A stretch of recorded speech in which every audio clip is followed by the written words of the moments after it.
Você está no Senado. O mármore brilha como um espelho impiedoso, manchado por 23 lâminas. Júlio César não respira.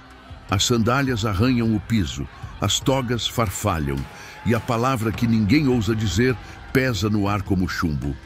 Traição. O sangue ainda é quente, mas Roma já está gelada. Não é apenas um homem que morreu, é o centro de gravidade da República que foi arrancado. E quando o coração de um império para, o silêncio grita.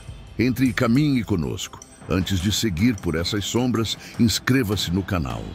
Aqui você não vê história, você a atravessa.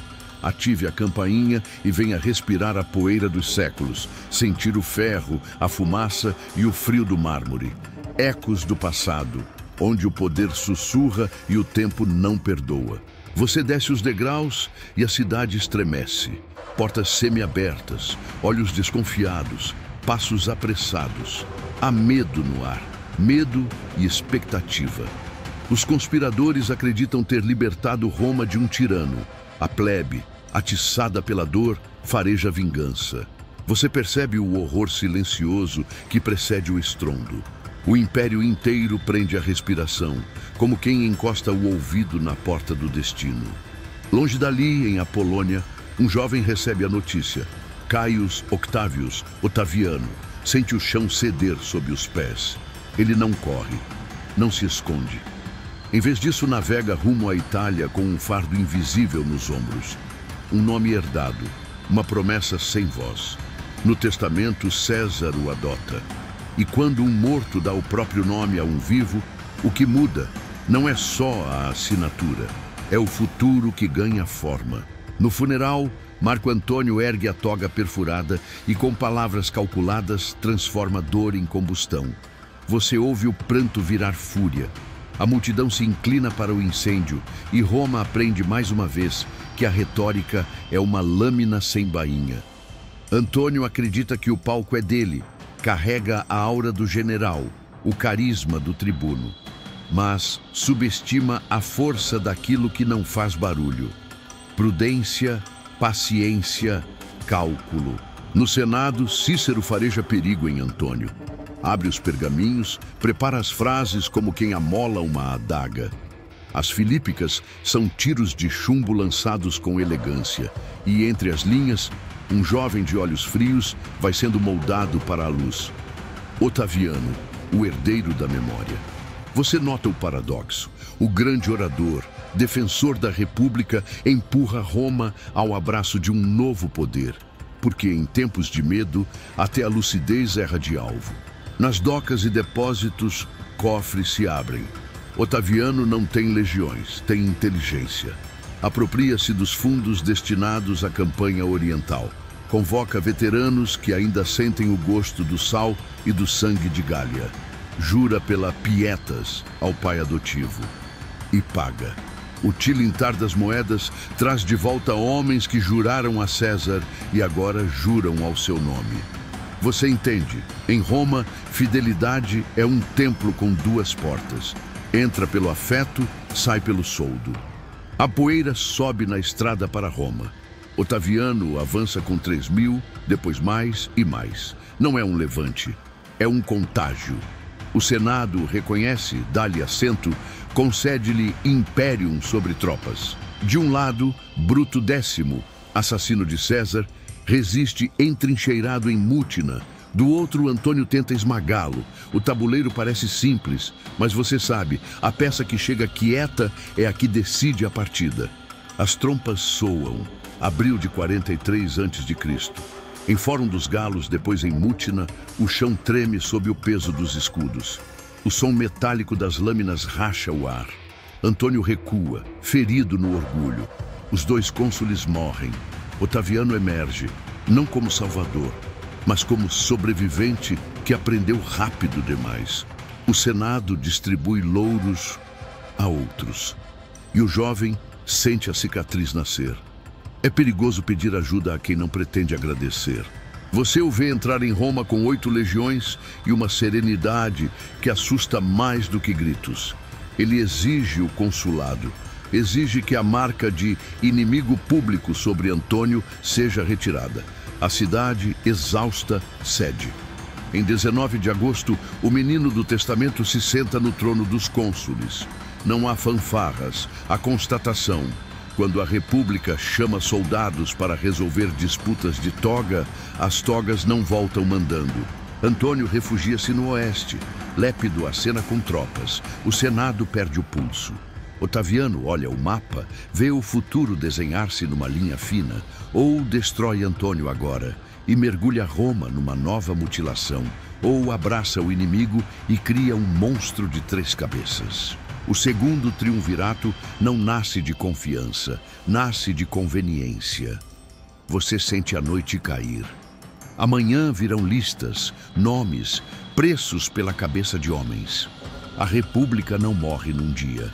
Morre quando aprende a sobreviver do sangue dos seus. Você abre os olhos e Roma está mergulhada em silêncio denso, interrompido apenas pelo som de martelos pregando editos nas paredes. O segundo triunvirato foi firmado. Otaviano, Marco Antônio e Lépido. Mas não são pactos de esperança, são de morte. Senadores, cavaleiros, generais, a cada nome, uma vida cortada. Cícero, que desafiara ditadores, é perseguido. Você o vê estender o pescoço, oferecendo-se à lâmina. Quando a cabeça dele é levada ao fórum, as palavras não salvam mais, apenas a espada. Os triunviros não matam apenas por ódio, matam por cálculo. Cada cadáver é também uma bolsa de moedas. As propriedades dos proscritos financiam legiões, e os soldados recebem salários arrancados do corpo da República. Você sente o frio desse comércio. Roma transformou sangue em moeda corrente, e cada assassinato serve de aviso. O povo se cala, os aliados se dispersam. A República, que dizia ser livre, tornou-se refém do terror. Mas a vingança não está concluída. Bruto e Cássio, assassinos de César, reúnem exércitos no Oriente. São veteranos endurecidos, estrategistas frios, homens que ainda acreditam lutar por Roma. Do outro lado, Otaviano e Antônio convocam legiões e navios. O Mediterrâneo se cobre de ferro. Você ouve o estalar dos remos, o ranger das catapultas sendo preparadas. O império inteiro se move como uma besta colossal, preparando-se para devorar a si mesmo. Outubro de 42 a.C. As planícies da Macedônia se tingem de vermelho. O sol queima, mas o frio da morte é mais intenso. Bruto e Cássio fortificam colinas, tentam sufocar os inimigos cortando suprimentos. Mas a fome não espera, e o destino não perdoa. Primeiro embate. Cássio, cercado, acredita ter perdido tudo e se suicida, sem saber que Bruto ainda resistia. Segundo embate. Bruto é esmagado pela disciplina das legiões de Antônio. Quando seu corpo cai, a República morre junto. Você caminha pela lama e percebe: não há honra em guerra civil, apenas cadáveres que não voltam para casa. A vitória tem gosto de ferro. Os assassinos de César estão mortos, mas a República não revive. Ao contrário, o triunvirato se fortalece. Lépido recebe terras na África, Antônio marcha para o Oriente, Otaviano controla o Ocidente. Roma não tem mais senado soberano. Tem senhores que dividem o corpo da cidade como carniceiros sobre um boi. Você percebe, cada vitória sobre os inimigos externos é uma corrente a mais no pescoço interno. Mas a glória não se sustenta sem pão. Dezenas de milhares de veteranos exigem pagamento, terras, recompensa. Otaviano os instala à força em cidades da Itália, expulsando famílias inteiras. Portas são arrombadas, campos confiscados, templos saqueados. Os camponeses amaldiçoam o jovem herdeiro de César e revoltas começam a ferver. A paz prometida se transforma em incêndio social. Você sente o desespero. Até mesmo a vitória exige sacrifício de inocentes. Enquanto Otaviano assenta soldados, surge outro inimigo. Lúcio Antônio, irmão de Marco Antônio, ergue legiões contra ele, apoiado pela esposa do general. Fúlvia. A Itália volta a arder em guerra. Em Perúzia, o cerco é cruel. Fome, frio, pragas. No aniversário do assassinato de César, Otaviano manda executar 300 senadores e cavaleiros aliados do rival. A fumaça sobe da cidade queimada. Você percebe a ironia. Aquele que dizia vingar César agora repete o mesmo ciclo de sangue e traição. E surge ainda outra sombra. Sexto Pompeu, filho do grande Pompeu, domina o mar com sua frota. Controla a Sicília, a Sardenha, a Córcega. Fecha o grão que alimenta Roma. A fome entra nas casas e o povo começa a murmurar contra os triunviros. Para sobreviver, Otaviano precisa negociar. Pactos são feitos, alianças seladas, mas a confiança é frágil como vidro. Você sente. Cada gesto político é também um punhal escondido. No Oriente, Marco Antônio encontra Cleópatra. No Ocidente, Otaviano se casa, divorcia, trama, distribui promessas. A aliança entre os dois rivais é apenas fachada. Roma inteira percebe que cedo ou tarde eles se enfrentarão. Você caminha pelas ruas da cidade e ouve o burburinho. Dois sóis não cabem no mesmo céu. E quando Roma começa a acreditar que a paz é possível, percebe que o silêncio é apenas o respiro antes do grito. Você olha o mapa e vê as linhas traçadas. Oriente de Antônio, Ocidente de Otaviano. Mas essas linhas não são fronteiras de paz. São rachaduras em um vaso que já está trincado. Cedo ou tarde, o choque será inevitável. E você, preso nesse labirinto de sangue, já sabe. Roma não precisa de inimigos externos. O maior inimigo da República é ela mesma. Você desperta em Roma e as ruas estão vazias de pão. O bloqueio de Sexto Pompeu transformou o mar em prisão. O povo grita por comida, não por glória. Otaviano sabe, não é apenas com espadas que se conquista poder, mas com trigo.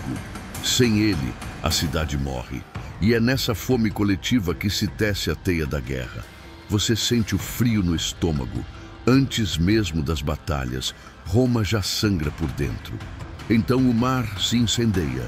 Marco Agripa, braço direito de Otaviano, constrói portos secretos, treina remadores, inventa armas navais. Ganchos de ferro rasgam cascos, corvos prendem embarcações e a Sicília se torna cemitério de navios.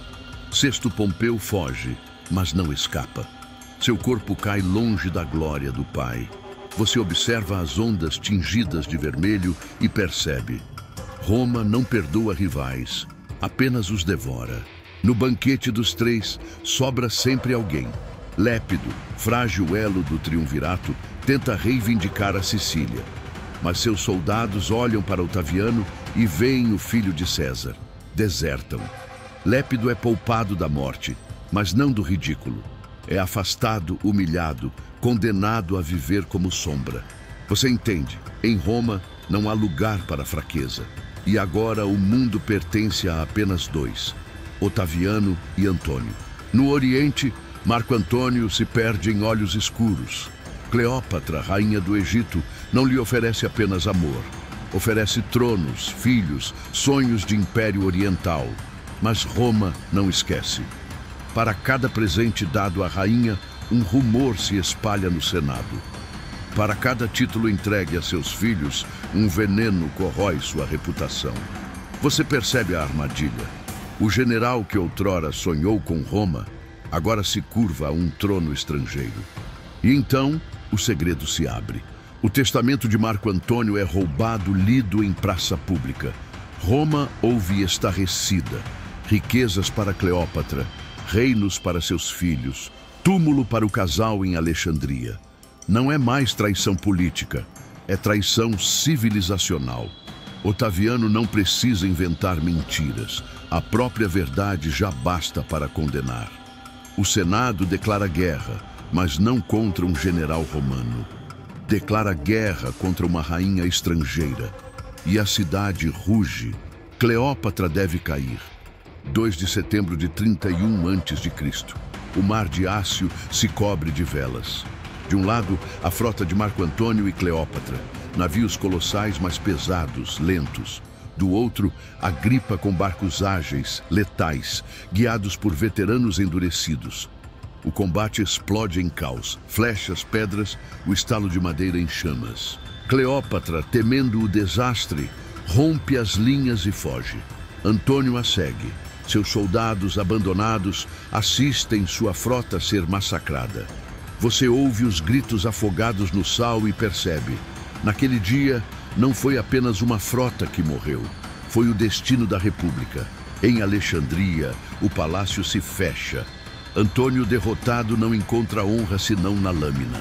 Cai sobre a espada, mas o golpe falha. Sangra, agoniza e é levado até Cleópatra. Morre em seus braços, chamando-a de rainha e maldição. Poucos dias depois, a própria Cleópatra, recusando o triunfo humilhante de Roma, deixa a serpente deslizar por sua pele. O veneno a silencia. Você vê os corpos lado a lado e entende. Até os que desafiam o mundo são esmagados pelo peso da eternidade. Otaviano entra em Alexandria sem pressa, como quem pisa em cidade já morta. Recolhe tesouros, escraviza sobreviventes, toma o Egito para si. Pouco depois, em Roma, anuncia o fim das guerras civis. O Senado, exausto, o cobre de títulos. Aceita o nome que o tornará eterno: Augusto. Não mais general, não mais triunviro, mas o primeiro imperador de Roma. Você percebe, a República não foi assassinada em um só golpe, mas sufocada pouco a pouco, até não restar ar em seus pulmões. Séculos se passaram, mas o Coliseu, as pedras, os arcos ainda sussurram. Cada proscrição, cada batalha, cada suicídio é parte de um mesmo cântico fúnebre. Você caminha entre as ruínas e percebe que Roma não morreu de invasões bárbaras, mas de suas próprias lâminas. O horror não veio de fora, veio de dentro, e Augusto, coroado de glória, foi também coroado pelo silêncio de milhões de mortos. E então você respira. Roma não é apenas pedra, não é apenas sangue, é memória, uma advertência esculpida no tempo. A República morreu para que o Império nascesse e cada traição, cada massacre, cada silêncio cúmplice foi o preço. Você entende? O passado não é distante. Ele caminha ao seu lado, esperando que você o ouça. E no silêncio das ruínas, Roma ainda fala. Assim morrem as repúblicas. Assim nascem os impérios. Se este mergulho na sombra de Roma tocou você, inscreva-se no canal. Aqui, cada pedra esquecida e cada nome perdido volta a respirar. Ative o sino e caminhe conosco, porque os ecos do passado ainda murmuram no presente.